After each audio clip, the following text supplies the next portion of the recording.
Hey YouTube!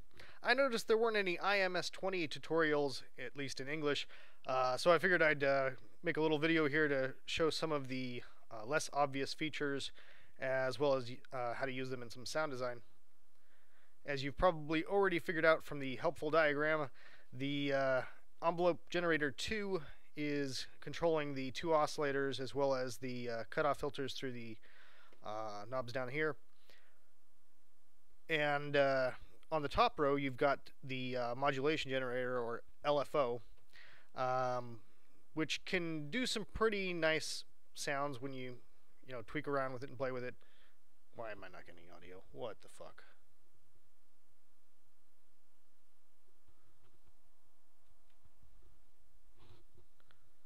Oh yeah, I had to turn on monitoring.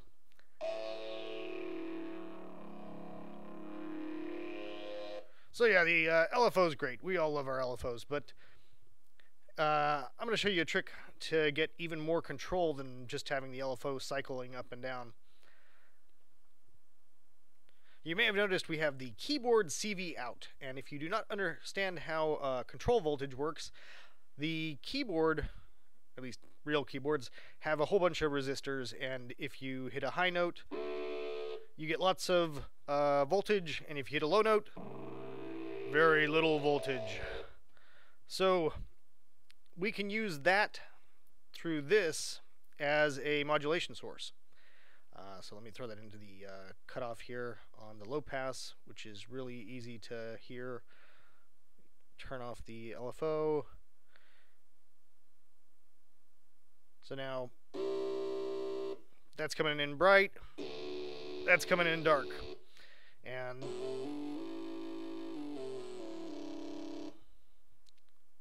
so that's interesting. But we've also got the total input, which utilizes the same knobs as the LFO, and it actually will modulate all three of these at once if you have all the knobs turned. So let me throw this into the total instead of the cutoff, and now I'm going to do the same thing. I'm just going to modulate these two, the low pass and high pass, at once using the keyboard here.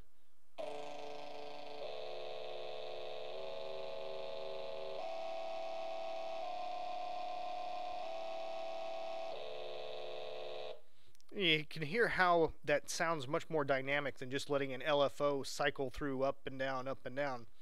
I thought that was pretty interesting and easy to accomplish, but let me show you how to use this in some really interesting sound design. So now I've just got noise on oscillator 1. Yep, noise. More noise. And you'll notice there is no pitch to noise. It doesn't matter where I'm playing on the keyboard, it's all the same sound. Keep this in mind, okay? Noise has no fundamental frequency, so it has no pitch. But let's try to shape it a little bit and see if we can do anything interesting. Instead of using that noise source on oscillator 1, which is pure white noise, I'm going to use pink.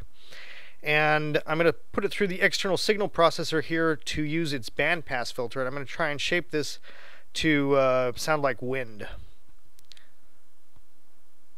Cut off the high, a little bit of the low. And turn off oscillator 1 now. And throw all that out through the external signal.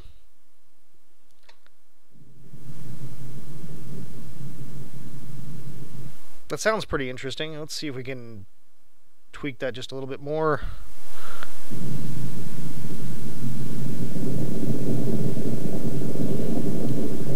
Got a little too much rumble.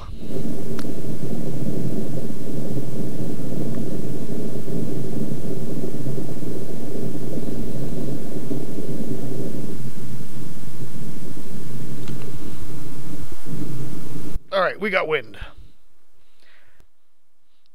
Let's try and make this a little bit more interesting, though, by taking the output that we've got here, and instead of routing it into the input, let's play around with it a little bit and give it a envelope using our envelope generator 1 in there, which I've already tweaked around with to give it a little attack time just so it sounds like it's whooshing up rather than just roaring out of nowhere. Let me reduce the delay. And now we've got this signal that we're filtering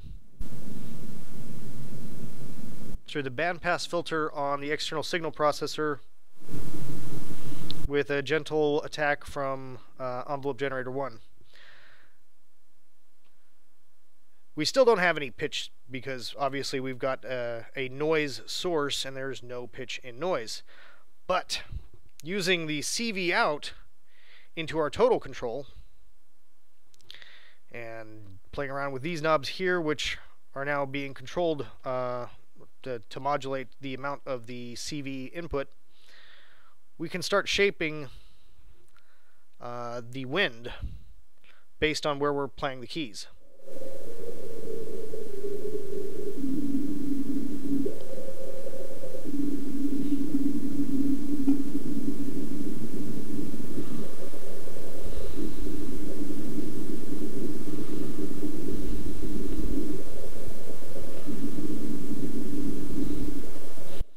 They said it couldn't be done, but now we have pitch to noise.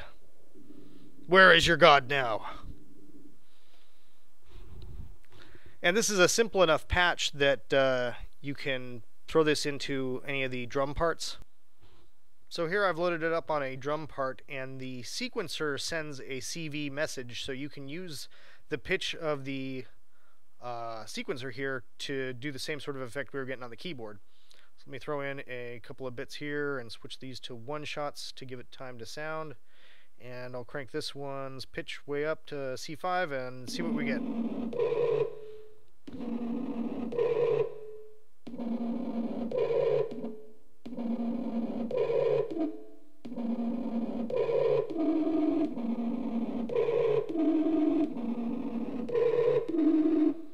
So it's an interesting sort of effect that we've generated from noise, and it makes for an interesting sort of rhythmic drone as an additional part in whatever you're doing. I think this would be particularly useful for people into hardstyle, as I know that they use noise oscillators on their leads. So enjoy, guys.